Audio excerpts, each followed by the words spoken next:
Que la paix soit sur vous, les Gaulois et les Gauloises, courageux résistants et opposants à la dictature sataniste qui bientôt ne sera plus mondiale mais locale, puisque en France, la monarchie sera rétablie. Alors je vais vous parler dans cette vidéo du livre, de ce roman auto-édité que j'ai évoqué dans une précédente vidéo, qui s'intitule Les messages du ciel quand Jeanne d'Arc revient. Alors, donc c'est un livre auto-édité, c'est un petit roman, pas long, de quelqu'un qui n'est pas du tout connu, qui n'a même pas de commentaires sur Amazon, qui n'a pas une couverture très jolie, donc c'est vraiment un auteur voilà, qui écrit ses livres sans soutien particulier. Hein. Et bon, le roman se laisse lire, hein, il n'est pas désagréable, il n'est pas très long, et il y a plein de petits signes intéressants. Donc moi je prends ce texte pas vraiment comme un roman littéraire qui aurait un intérêt littéraire, mais plutôt comme un recueil de signes. Voilà. Des signes qui proviennent de l'auteur, mais pas forcément. Il n'en a pas forcément conscience de tous les signes qu'il y a dans son texte. Puis c'est des signes pour moi et pour nous et pour vous, quoi. C'est pas forcément pour les lecteurs lambda. Alors, je reviens d'abord au début du roman et on va parler un peu de sa couverture. Donc la couverture, elle représente simplement les nuages du ciel, un ciel un peu nuageux. Et sur la couverture, on voit le nom de l'auteur, et là c'est intéressant parce qu'il s'appelle Olivier Gabriel, je crois bien que c'est son vrai nom. En tout cas, c'est le nom qu'il a sur tous ses romans, donc c'est pas un nom qu'il aurait pris spécialement pour ce livre-là, pour ce roman-là. Et du coup, on a donc sur la couverture Gabriel, puis Les messages du ciel, puis Quand Jeanne d'Arc revient. C'est quand même intéressant parce que c'est un peu comme si on avait, visuellement, hein, c'est un peu comme si on avait l'ange Gabriel qui nous informait que Jeanne d'Arc revient. Et ça serait un des messages du ciel. Bon, ça c'était un premier point. Alors ensuite, j'ai noté un certain nombre de points donc, dans ce roman. Alors je vais vous en lire certains passages. Voici un premier extrait du roman. Lors d'une interview réalisée en 2012, répondant à une question sur l'influence de Jeanne d'Arc à notre époque, un auditeur de France Inter l'a déclarée négligeable, la pucelle appartenant au passé et à un temps révolu. Je ne suis pas assez savant pour dire si cet auditeur a l'opinion tranchée, avait tort ou raison. En tout cas, Jeanne d'Arc continue à fasciner et à inspirer des histoires. Ben oui, puisqu'effectivement, ça lui a inspiré ce roman. Donc ça, c'était une première citation. Ensuite, autre note. Donc là, c'est une citation de peut-être un roman, je ne sais pas, qui s'appelle Le demi-monde de Rod Rees. Donc c'est une citation que l'auteur a voulu mettre en épigraphe. Il leur faut des héros, mademoiselle, c'est important. Une fille qui se bagarre comme une lionne et bat les meilleurs guerriers du 4e règne, ça leur donne l'occasion de recommencer à croire. Et alors, c'est marrant, parce que, vous voyez, cette citation, où il est question de 4e règne, me fait penser à toutes les considérations que j'ai eues et aussi qu'on m'a expliquées sur le 4.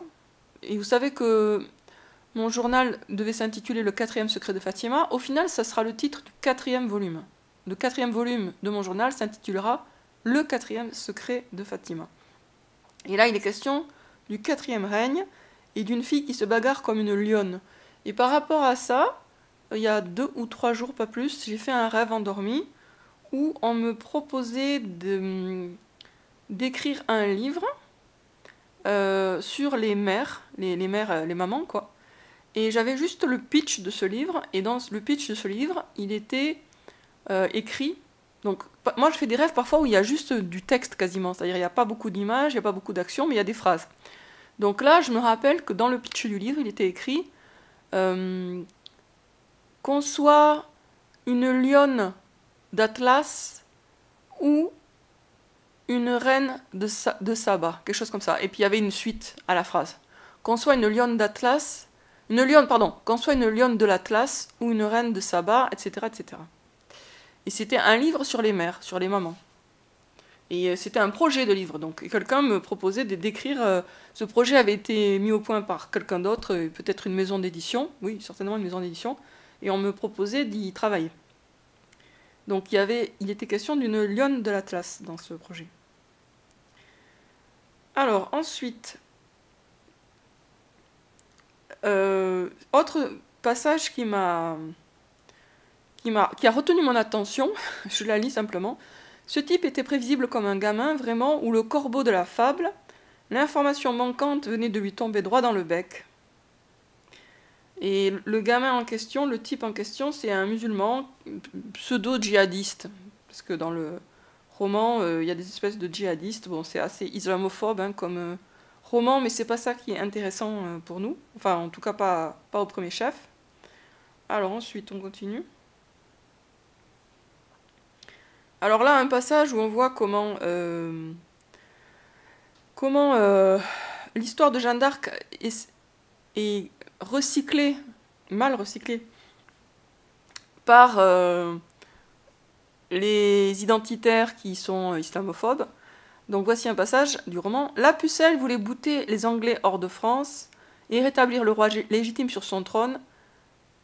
Tes croisés aux mains nues, non contentes de faire de la résistance, veulent faire la même chose avec nos musulmans fondamentalistes et remettre un chrétien à la tête de l'Europe. Alors là, en fait, donc, dans ce roman, il est question d'un groupe de jeunes filles qui combattraient des groupes de musulmans. Et en fait, ce qui est intéressant, entre autres, c'est que c'est des filles contre des hommes. C'est des chrétiennes contre des musulmans. Et je vous disais que l'islam a un côté plus masculin et le christianisme a un côté plus féminin. Dans ce roman, c'est particulièrement net, c'est un peu de la même idée, puisque les musulmans, en fait, il n'y a pas de musulmanes, c'est juste des hommes, et les chrétiennes et les chrétiens, c'est des chrétiennes. Et donc, il y a une espèce de guerre des sexes qui est aussi une guerre des religions, entre musulmans mâles et chrétiennes femmes. Alors, je continue sur les notes. Alors ça m'a vraiment interpellée. Un propos étrange tenu par Jeanne à Robert de Baudricourt, le capitaine de Vaucouleurs qu'elle était allée trouver pour obtenir une escorte pour se rendre à Chinon rencontrer le dauphin Charles. Une fois accomplies les grandes choses que j'ai à faire de la part de Messire Dieu, je me marierai et j'aurai 3 fils, dont le premier sera pape, le second empereur, le troisième roi. Alors ça, je suis allée vérifier sur internet, effectivement, c'est pas l'auteur du roman qui a inventé ça, donc Jeanne d'Arc aurait dit ça. Alors c'est intéressant, pourquoi ? Parce que ça ne s'est pas du tout réalisé. Alors est-ce que c'est Jeanne d'Arc qui avait surinterprété certains signes et qui avait cru sincèrement ça sans que ses voix le lui disent ? Ou est-ce que, hypothèse numéro 2, réellement ses voix lui auraient promis ça et ça ne s'est pas réalisé ? Autrement dit, est-ce qu'elle s'est plantée toute seule ou est-ce que c'est Dieu qui l'a trompée pour son bien ? Alors, supposons que Dieu lui ait réellement fait croire ça, c'est-à-dire que ça vient de Dieu, c'est pas juste une illusion qu'elle s'est faite vraiment toute seule, mais vraiment Dieu l'a aidée à croire ça. Donc elle aurait cru qu'elle allait se marier après avoir fini ses batailles et tout ça, et avoir 3 fils, dont le premier sera pape, le second empereur, le troisième roi. Donc il y en a qui disent oui mais c'est métaphorique, c'est allégorique. Moi je pense pas qu'une ado, Jeanne étant ado, parlant à un homme lambda, lui dise ça en donnant un sens allégorique à ses propres paroles. Moi je pense qu'elle l'a dit parce qu'elle croyait réellement que ça allait se passer comme ça. Et ça expliquerait d'ailleurs cette prédiction, enfin en tout cas ça colle bien avec le fait que au début du procès, et même pendant une bonne partie du procès, elle est persuadée qu'elle va s'en sortir. Si elle pensait qu'elle allait se marier et avoir 3 fils, c'était pas trop compatible avec le fait d'être brûlée sur un bûcher. Donc maintenant, j'en arrive à un point qui me paraît important, c'est à supposer que Jeanne d'Arc ait réellement cru, pour des bonnes raisons, entre guillemets, c'est-à-dire parce que ses voix lui avaient dit qu'elle se marierait, qu'elle aurait 3 fils, dont le premier serait pape, le second empereur et le troisième roi. Pourquoi ces voix lui ont fait croire ça ? Pourquoi est-ce qu'ils l'ont trompée ? Pourquoi est-ce qu'elles l'ont trompée ? Sachant que ces voix venaient de Dieu. Moi, je pense que j'ai un élément de réponse, c'est que c'était une façon de la motiver. Jeanne devait être une jeune fille tout à fait normale, finalement. Et donc, l'idée de se marier, d'avoir des fils avec un destin glorieux, c'est motivant pour quelqu'un qui a une saine nature normale, quoi. Elle n'avait pas visiblement une vocation de religieuse, genre j'épouse Jésus-Christ, je serai vierge toute ma vie, etc. Non, elle devait avoir des envies normales. Enfin, je dis normales, c'est pas pour dévaloriser les vocations religieuses, mais enfin des envies classiques, de femmes classiques, ayant un fonctionnement classique. Et donc, cette espèce de promesse, ben, ça l'a motivée, je pense, pour bien être obéissante à Dieu. Et aussi, ça a permis peut-être qu'elle soit très optimiste par rapport à l'issue de son procès et qu'elle réponde avec fermeté. Si elle avait su dès le départ comment son histoire aurait fini, je pense pas qu'elle aurait été si motivée que ça, hein. C'est quand même, voilà, la nature humaine fait que si on sait que ça se termine très très mal dans le feu, on n'a pas forcément envie d'y aller, quoi. Alors, on continue. Ah oui, juste un truc aussi. Il se pourrait aussi que cette prédiction soit toujours d'actualité pour une des incarnations postérieures de Jeanne. Alors, le premier fils qui sera pape, le second empereur, le troisième roi, clairement, c'est pas en tant que Marie-Antoinette qu'elle a obtenu ce résultat, puisque elle a eu 2 fils, le premier est mort tout jeune, le deuxième n'a jamais été reconnu comme roi, même s'il aurait dû, hein, Louis XVII. Donc peut-être que c'est pour une incarnation future qu'elle se mariera et qu'elle aura 3 fils, dont un sera pape, le deuxième empereur et le troisième roi. Mais peut-être aussi que c'est juste une prédiction fausse, c'est-à-dire une information qui lui a été donnée mais qui est fausse. Attention, c'était faux pour sa vie à elle, hein, puisqu'elle pensait que c'était pour sa vie, elle pensait pas que c'était pour sa vie future. Déjà, certainement, elle ne croyait pas à la réincarnation. Alors, ensuite, un autre passage qui m'a un peu marqué, le silence régnait, à peine troublé par des bruits furtifs et le volettement de quelques oiseaux. Le château des Jeannes au bois dormant, tout droit sorti d'un conte ou du lointain Moyen-Âge, songea Karen. Le château des Jeannes au bois dormant.